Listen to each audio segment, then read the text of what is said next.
I think that the emotional expression that is depicted in the piece belongs to all of us. And the opportunity for us to participate in a process that immortalizes not only Ildeco's individual expression, but the larger universal meaning of that, I think is a pretty wonderful thing. We have a need for reminders, recognition of where we've been, where we need to not go again, the mistakes that we've made. I just think it's a really important project. It's not something just for Spokane. This is something that should be reaching national attention, really. To me, this is very important. This is the message to the world. It's putting another light and another perspective on that idea of war and how it affects us. The Bearing Project is a piece about the burden that war places on the human spirit. We're here together to pitch the piece, and we hope that we can get your support and that you'll love the piece as much as we do. If you look at all the war memorials, we talk about civilians, and they will be out of sight, out of mind.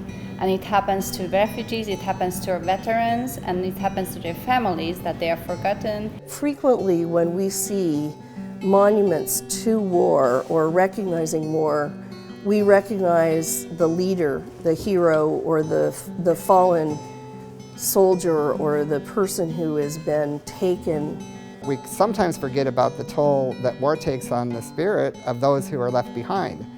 And there are women, children, parents, husbands and wives of people that have gone on to war. Women in particular have been overlooked in the matter of war, in the matter of this macho, destructive tradition. The whole burden of the war, to see their loved ones who is amputated, who's dead, who's gone forever or missing. I mean, I am a father and I have a daughter, and I think that's an important viewpoint that I would want her to be able to see and to understand. It opens people's hearts and it heals, and I think that you've done a wonderful job creating something that is worth talking about.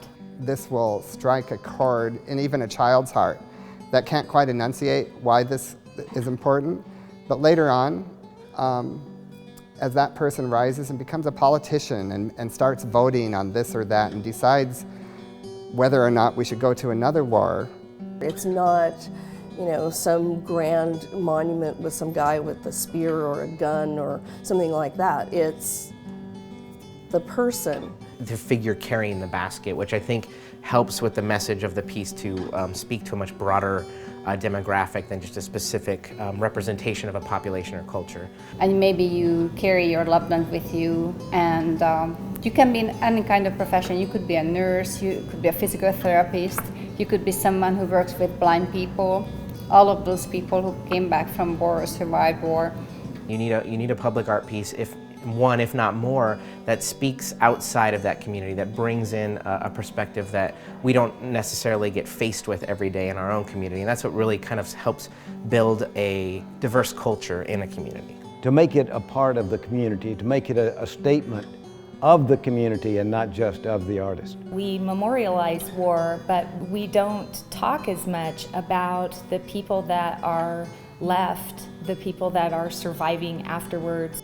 I can see the burden, I can see the feeling, I can see the pain, the hurt that is in that sculpture. You can project a million stories onto it, so everybody will have a story.